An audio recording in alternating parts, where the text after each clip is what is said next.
I bought some infrared proximity sensors and I'm wondering how reliably they actually work. I would like to share the results of my tests and my suggestions for improvement with you in this video.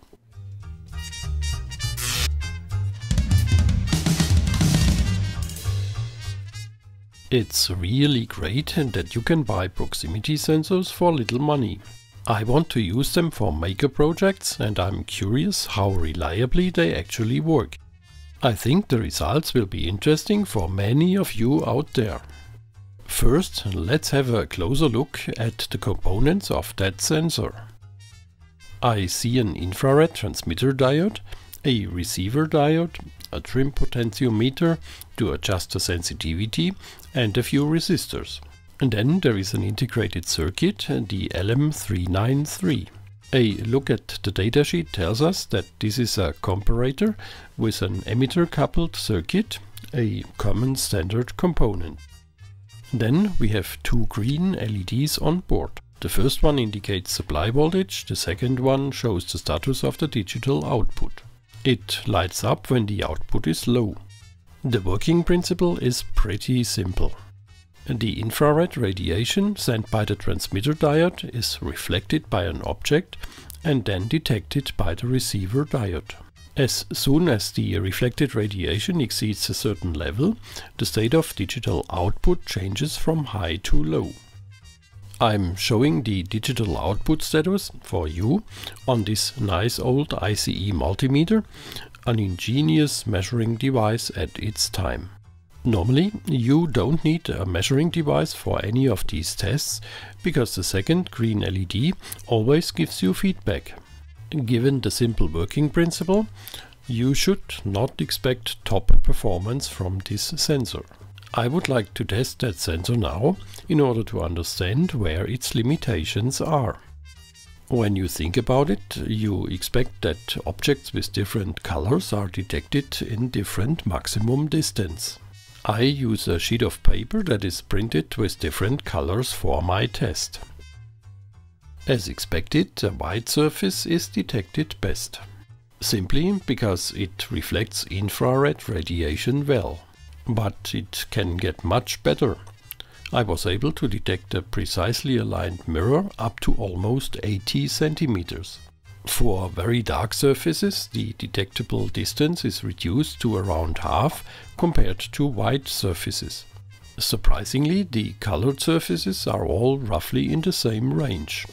Textured or wooden surfaces are also detected roughly in that range. And that's not bad, isn't it? One of my applications for two of these sensors will be a lap counter for slot cars. Initial tests are really promising. The toy cars are reliably detected, even the black one. I carried out the tests under normal room lighting and the sensors seem to work quite well. Next, I wanted to see whether there is a speed limit. I tested that using a ruler, moving it as fast as I could in front of the two sensors.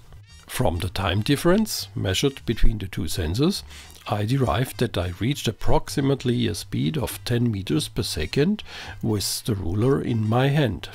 And it was always detected reliably, even when the ruler's width is only 3 centimeters. Since slot cars are at least 15 centimeters long, in theory they could go 5 times faster and could be still detected. I mean, there is a speed limit for sure, given the limits of my electronics hardware that is processing the sensor signals. But in my tests I was nowhere close to that speed. Now comes a second test that is actually even more important. The sensor could be disturbed by other light sources. I'm curious to know if sidelights could cause malfunctions. That's why I shine my LED flashlight on the sensor from the side. The light from the flashlight is quite strong, but its infrared light spectrum is rather weak. That's why the sensor is relatively insensitive to the flashlight. The flashlight triggers the sensor only in case I'm pointing the beam directly into the receiver diode from close range.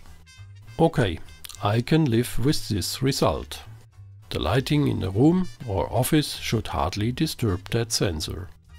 Next, I take a 150 watt infrared lamp. I'm currently using it to cure my cold. In a distance of about 1 meter, its radiation roughly corresponds to the intensity of the sunlight. And here, unfortunately, things look completely different. The sensor responds immediately in case the infrared lamp is switched on anywhere in the room. In such a scenario, the sensors would be not usable. So, when used in direct sunlight, I definitely expect major problems with this type of sensor. However, the sensor's resilience against interfering light can be improved. And by the way, you could significantly improve the resilience of this channel, because I need to finance it. While the content of the channel is open and independent, its existence depends on your likes, your subscription, your donations and your sponsorship. First, I covered the 2 diodes with dark shrink tubing to avoid side light. This measure has actually 3 effects. First, side light is blocked.